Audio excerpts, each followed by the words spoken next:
মই যোৱাবাৰ বিধানসভা নিৰ্বাচনত 2021 চনৰ নিৰ্বাচনত মই ৰাইজৰ দলৰ প্ৰাৰ্থী হিচাপে প্ৰতিদ্বন্দ্বিতা কৰিছিলোঁ আৰু খুব কম দিনৰ ভিতৰতে মনোনয়ন পত্ৰ দাখিল কৰি মাত্ৰ 15 দিন সময় পাইছিলোঁ আৰু সেই 15 দিনৰ ভিতৰত ঢিং সমষ্টিত মোক আপোনালোকৰ দুৱা আৰু আশীৰ্বাদত 43,000 ভোট মই লাভ কৰিছিলোঁ আৰু এইখিনিয়ে মই ভাবোঁ যে ইমান 15 দিনৰ ভিতৰত 43,000 ভোট পোৱা এইটো মোৰ কাৰণে ভাগ্য আৰু মই এই 43,000 মানুহৰ ওচৰত মই ঋণী হৈ আছোঁ যদিও এইটো ভাগ্যৰ কথা সেই সময়ত আপোনাৰ কংগ্ৰেছ আৰু AIDF দুইটা দলেই এলায়েন্সত আছিলে ঐক্যবদ্ধভাৱে নিৰ্বাচনত অৱতীৰ্ণ হৈছিলে আৰু দুইটা দল মিলি 150 বছৰীয়া দল দুটা কংগ্ৰেছ হ'ল 135 বছৰ আৰু AIDF তেতিয়া আছিলে 15 বছৰ দুইটা মিলি 150 বছৰ আৰু মই আছিলোঁ 15 দিনীয়া এটা কেঁচুৱা ৰাজনীতি তেনে ক্ষেত্ৰত যিখিনি ফলাফল লাভ কৰিছোঁ সেইখিনিতে মই সন্তুষ্ট আৰু তেতিয়াৰ পৰাই মই দলৰ লগত জড়িত হৈ আছোঁ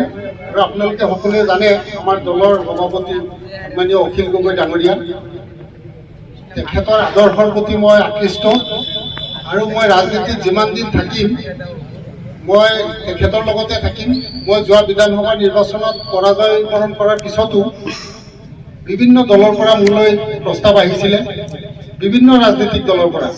যে মই যোগদান কৰিব লাগে কিন্তু মই নিজৰ নীতি আদৰ্শ এৰি দিয়া নাই মই এটাই উত্তৰ দিছিলোঁ যে মই মোৰ ৰাজনৈতিক পৰিচয় মই অখিল গগৈ ডাঙৰীয়াই মোক ৰাজনৈতিকভাৱে পৰিচয় দিছে আৰু মই যিমান দিন ৰাজনীতি কৰিম মই অখিল গগৈ ডাঙৰীয়াৰ লগতে ৰাজনীতি কৰিম বহুত প্ৰলোভনো দিছিলে কিন্তু মই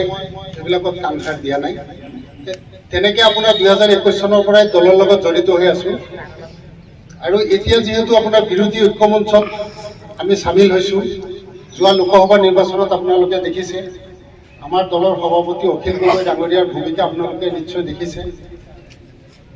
বাতৰিতে হওক ফেচবুকত ছ'চিয়েল সামাজিক মাধ্যমতে হওক সকলোতে দেখিছে আপোনালোকে যোৱাবাৰ যি ৰিজাল্ট হ'ল যি ফলাফল আহিল বিৰোধী ঐক্য মঞ্চত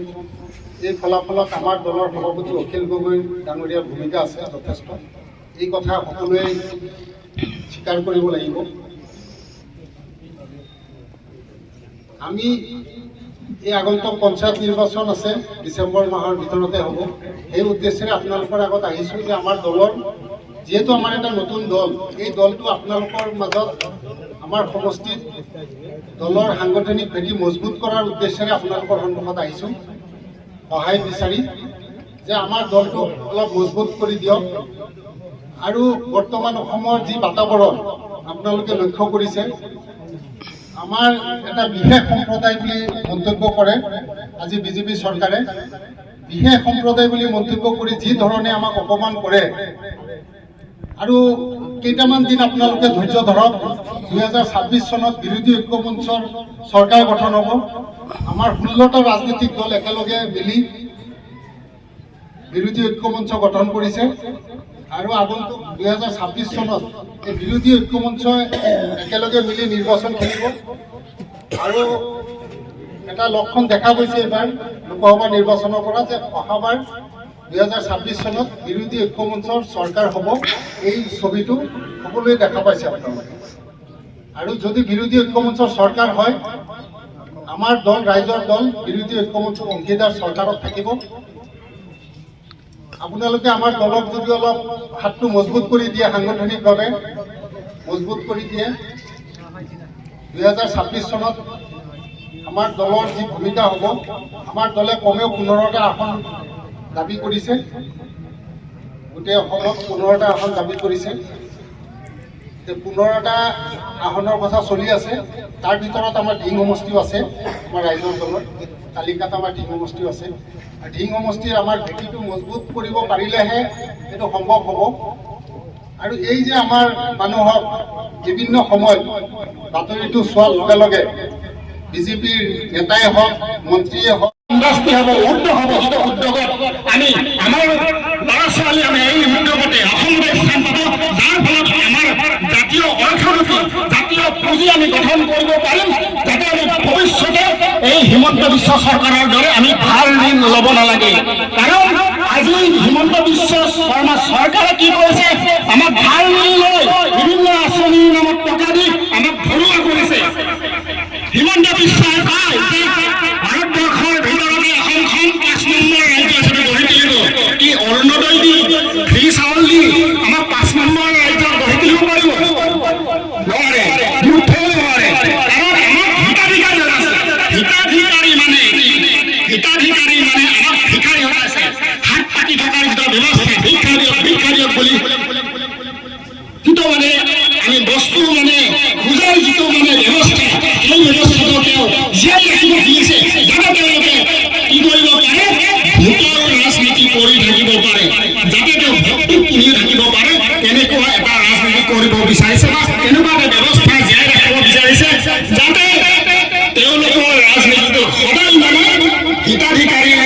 ৰাজনীতি কৰি ভোটবিলাক আদায় কৰিব পাৰে, ফ্ৰী চাউল দি, অৰুণোদয় দি। কিন্তু আমাৰ প্ৰতিগৰা খেতি পথাৰত পানী যোগান দি আমি যাতে বছৰত 3বাৰ খেতি কৰিব পাৰোঁ, আমি যাতে অৰ্থনৈতিকভাৱে স্বাৱলম্বন হ'ব পাৰোঁ, সেই ব্যৱস্থা হিমন্ত চৰকাৰে নকৰে বা তেওঁলোকৰ তেনেকুৱা ধৰণৰ সদিচ্ছা নাই। গতিকে আমি ৰাইজৰ দলে আমাৰ যিমানবিলাক সম্পদ আছে, আমাৰ যিমানবিলাক আমাৰ কৃষি উৎপাদিত যিবিলাক ফচল, এই কৃষি উৎপাদিত ফচল বুজিব লাগিব। গতিকে আমি হিন্দু মুছলমান কৰি আমি আমাৰ আত্মপ্ৰতিষ্ঠাৰ যুগত আমি কেতিয়াও জিকিব নোৱাৰো। হিন্দু মুছলমান কৰি ঘৃণা ৰাজনীতি বিয়পাই আজি AIADF হওক বা BJPয়ে হওক তেওঁলোকে ৰাজনীতি কৰিছে, কিন্তু ৰাইজৰ দৰে ৰাজনীতি কৰিছো সকলো জাতি জনগোষ্ঠীক সামৰি, ইনক্লুচিভ জাতীয়তাবাদ সকলোকে সামৰি, যাত কোনো জাত পাত নাই, ধৰ্ম বিভেদ নাই, কোনো হিন্দু মুছলমান নাই। আমি তেনেকুৱা ধৰণৰ এখন সম্প্ৰীতি অসম গঢ়িবৰ কাৰণে, প্ৰতিষ্ঠা কৰিবৰ কাৰণে আমি ৰাইজৰ দল গঠন কৰিছো, যি ৰাইজৰ দলে শেষৰ যেন অসমীয়া মানুহৰ উন্নতিৰ কাৰণে, অস্তিত্বৰ কাৰণে, বিকাশৰ কাৰণে কাম কৰিব, য'ত ধৰ্ম সম্প্ৰদায় এটা প্ৰশ্ৰয় নাপাব। গতিকে ৰাইজ আপোনালোকেও